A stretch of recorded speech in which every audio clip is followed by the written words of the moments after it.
En este video vamos a explicar cómo diseñar un procesador. Doy por sentado que quienes vean este video saben de electrónica digital.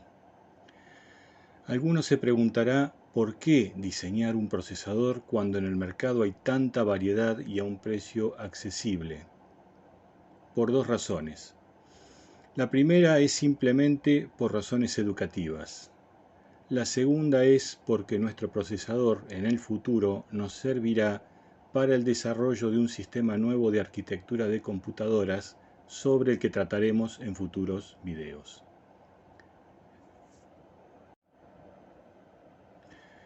Antes que nada vamos a aclarar dos pares de conceptos.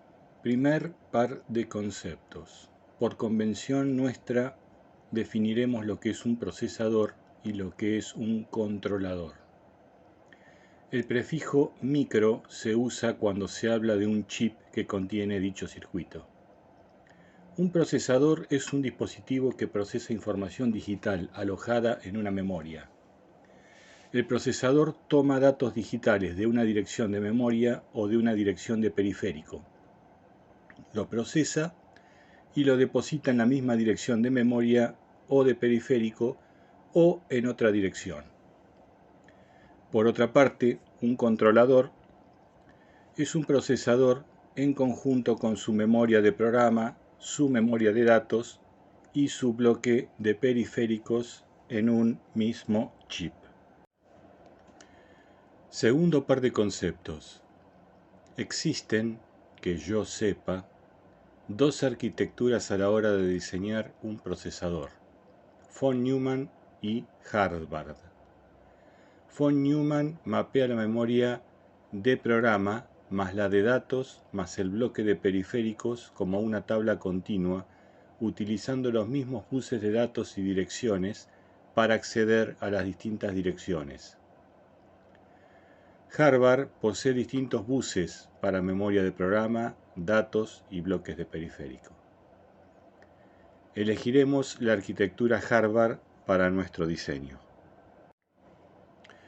Cuando se leen las hojas de datos de un procesador del mercado, estas representan unos diagramas de bloques internos relacionados a través de buses, pero estos diagramas no son útiles si lo que queremos es meternos en las entrañas del procesador.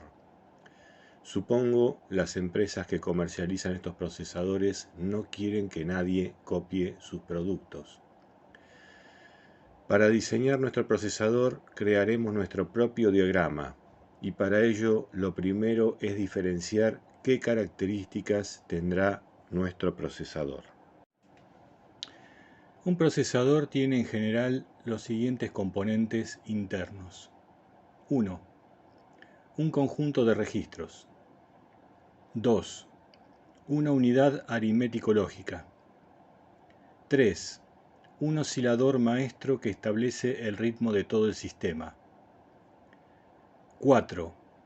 Y lo que yo considero el corazón dentro del corazón del sistema, una unidad de secuencia. No creo que nadie necesite aclaraciones sobre los tres primeros bloques, pero el último, que para mí es la parte más importante del diseño, es el secreto del funcionamiento del procesador. ¿Y qué es esta unidad de secuencia? Pues no es ni más ni menos que un decodificador. Y es en esta unidad de secuencia en la que me voy a centrar a la hora de diseñar nuestro procesador. Pero eso será en el próximo video.